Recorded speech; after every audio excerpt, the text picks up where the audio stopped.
Magandang araw sa inyong lahat at welcome sa Uno News Network. Ako si Mejia, kasama kong nagbabalita si Hinayon. Ngayon, pag-uusapan natin ang isang napakahalagang paksa, ang pagbabago ng populasyon sa buong mundo. Sa nakalipas sa 2 siglo, nakaranas ang mundo ng tinatawag na demographic transition o yung pagbabago ng populasyon based sa birth rates at death rates. Para simulan ang ating ulat, puntahan natin si Igual. Igual, ano ang balita dyan? Salamat, Mejia. So, ang demographic transition basically, nagpapakita kung paano nagbabago ang populasyon habang umuulad ang isang bansa.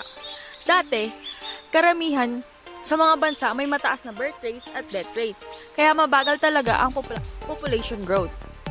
Pero noong 19th century, dahil sa improved sanitation, agriculture at healthcare, bumaba yung death rates, kaya mas mabilis na lumaki ang populasyon. Balik sa inyo, anchors. Isa sa mga rason ng population growth ay ang pagbaba ng death rates. Rojas, paano ba ito nangyari? Salamat, Mejia. Ang pagbaba ng death rates ay dahil sa mga advances sa medicines, vaccines at sanitation. Para sa mas detalyado, puntahan natin si Morales sa field. Tama, Rojas. Ang preventive medicine nakatulong para kontrolin ang diseases. At ang mas maayos na nutrisyon at hygiene naman, nakatulong para mas mahaba at healthy ang buhay ng mga tao. Dahil dito, tumaas yung life expectancy sa maraming bansa. Balik sa inyo, studio. Well, talagang magandang balita ito, Morales. Habang mas tumatagal, ay umuunti rin ang anak ng kada pamilya. Santiago, pwede mo ba itong ipaliwanag? Yes, Mejia. Yung pagbababa ng fertility rates dahil mas mahirap at costly ang pagpapalaki ng anak na yon. Kaya mas pinipili ng parents ng invest sa education at future ng bawat anak. Punta natin si Frache para sa karagdagang detalye. Salamat, Santiago. Bukod sa gastos, mas maraming kababaihan ngayon ang may access sa edukasyon at career opportunity. Kaya nakaka-apekto ito sa desisyon kung ilang anak ang papalaki nila. Dahil dito, may malaking epekto sa society sa long term. Back to you, Angkors. Salamat, Franche. May ilang gobyerno din na gumawa ng policies para ma-manage ang mabilisang population growth. Palinar, ano naman ang updates mo? Maraming bansa nag-i-introduce ng policies para maiwasan yung overcrowding, traffic at environmental issues. Pero sabi ng experts, dapat na isaalang-alang yung needs ng bawat community. Balik sa studio.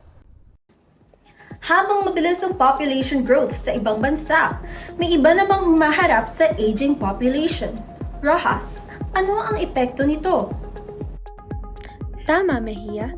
Dumadami yung bilang ng elderly habang bumababa naman yung bilang ng young workers. Para sa detailed report, narito si Morales. Ang pagbabago ng age structure ng population may epekto sa healthcare system, economic productivity, at social support.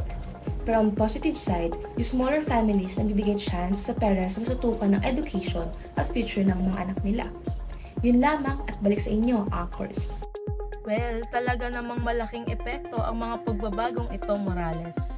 Isa sa mga pinakamalaking issue or may pinakamalaking epekto sa kinabukasan ng bawat bansa, ito ay ang global demography. Ang demography ay ang pag-aaral ng populasyon ng tao at kung paano ito nagbabago sa pamamagitan ng kapanganakan, kamatayan at paglipat ng tirahan. Sa madaling salita, ito ang tumutukoy kung gaano karami ang tao sa mundo at kung paano sila dumarami o nababawasan sa paglipas ng panahon. Sa mahabang panahon ng kasaysayan, mabagal lamang ang paglaki ng populasyon dahil sa limitadong kaalaman sa medisina, kakulangan sa pagkain o mataas na bilang ng mga sakit. Ngunit, sa pag-unlad ng teknolohiya, agrikultura at serbisyong pangkalusugan, mas humahaba ang buhay ng tao at mas dumadami ang populasyon. Dito nagsimula ang tinatawag na population explosion kung saan mabilis na lumalaki ang bilang ng tao sa mundo at umaabot na sa mahigit 8 bilyong katao. Maraming salamat sa ating reporters para sa detalyado at importante nating coverage. Ipinapakita ng demographic transition kung paano nakakaapekto ang pagbabago ng population sa society, economy, at families sa buong mundo. Para sa Uno News Network, ito ang inyong anchors. Hinayon at Mejia, maraming salamat sa panonood at magandang araw sa lahat.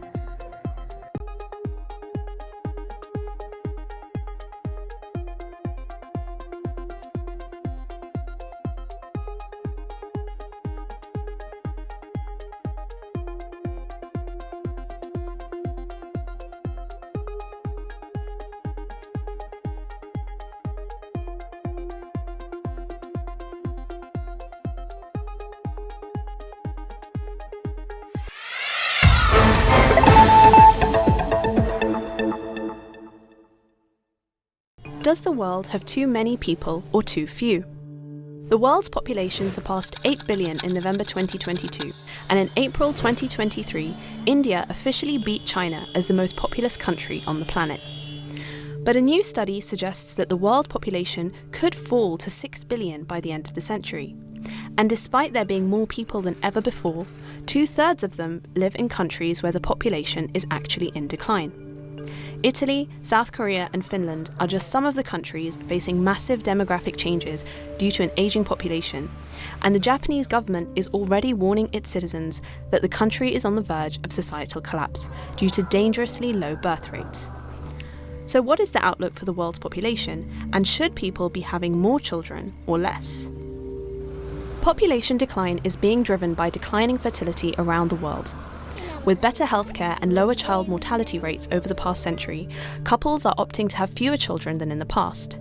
Increasing levels of education, access to contraception, and opportunities for women in the workplace have also contributed to parents opting for smaller families. And while world leaders long feared that the population bomb would explode, leaving humans to fight among themselves for increasingly scarce resources, many countries are now facing the opposite reality, with not enough workers to sustain them in the future.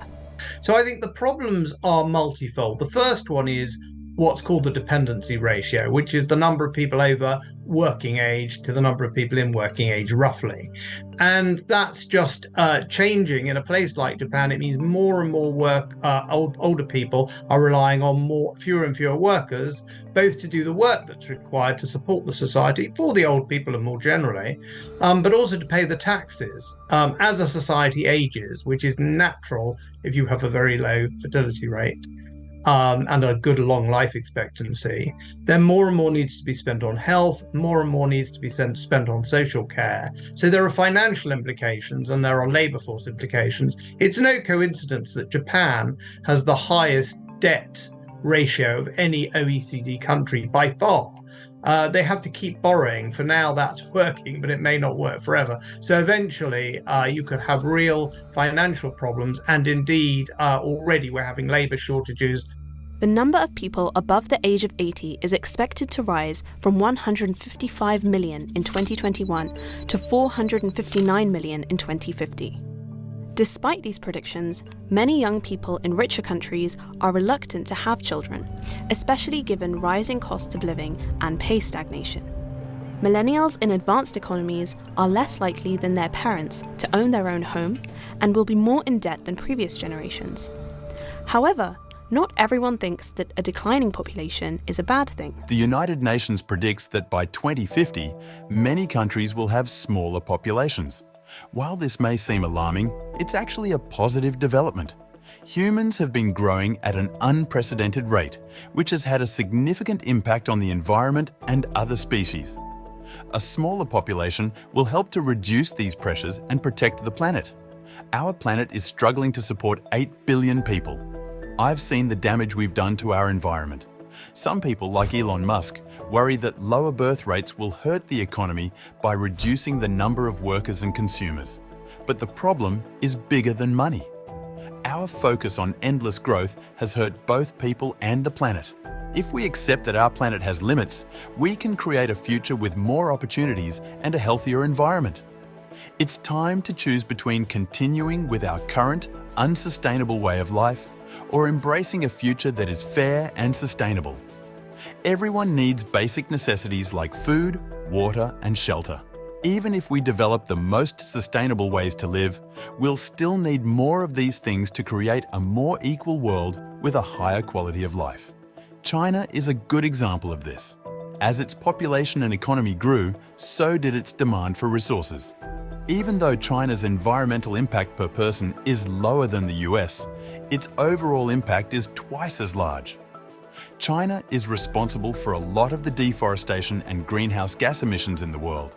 Reducing our consumption in rich countries is important, but it's not enough if the global population keeps growing. Since the 1970s, the number of humans on Earth has doubled. This has caused a huge drop in the number of animals. Wildlife numbers have fallen by 69%. We have changed more than 70% of the Earth's land. Some scientists say we have changed 97% of it. Our actions have forced animals to leave their homes and destroyed many important parts of nature. The loss of biodiversity is a terrible thing. If we lose all the elephants, hellbender salamanders, and other animals that are disappearing, we will be a much poorer world. The world population is going to grow for at least 60 more years before it may shrink again.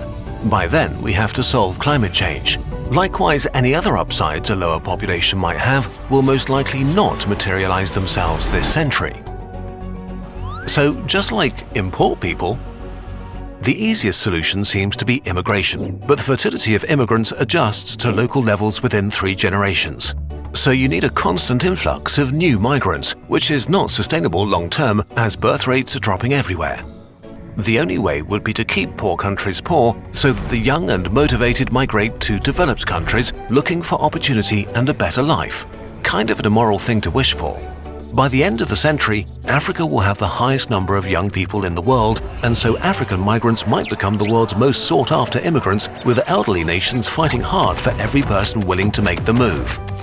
Immigration can also create societal or cultural tensions, which is a universal phenomenon in all cultures, especially when cultures with very different sets of values meet, often leading to a backlash that slows immigration down again. It's easy to be frustrated at this, but ignoring this will only divide societies, empower demagogues, and increase xenophobia. Economically, immigration is largely beneficial for societies, even if this seems counterintuitive to many people. Especially countries like the US, an immigrant nation built on the idea of personal freedom and opportunity through hard work, will benefit the most. Countries like this will have a clear advantage this century, especially if they can attract the world's brightest and most ambitious. Conclusion and our opinion. This topic is way too big, affects societies as diverse as literally all of humanity. So please take this part with a gigantic grain of salt. Obviously, we're looking at this from our Central European perspective. One way to look at falling birth rates is as a side effect of the world being less bad than it was. Especially women are freer, more educated, and wealthier than in the past. But it turns out that if societies are better off, individuals often decide to have fewer kids. The tight-knit communities and family structures that were part of our nature, where kids could be brought up by a village. Today, young parents have to deal with different challenges and societal expectations.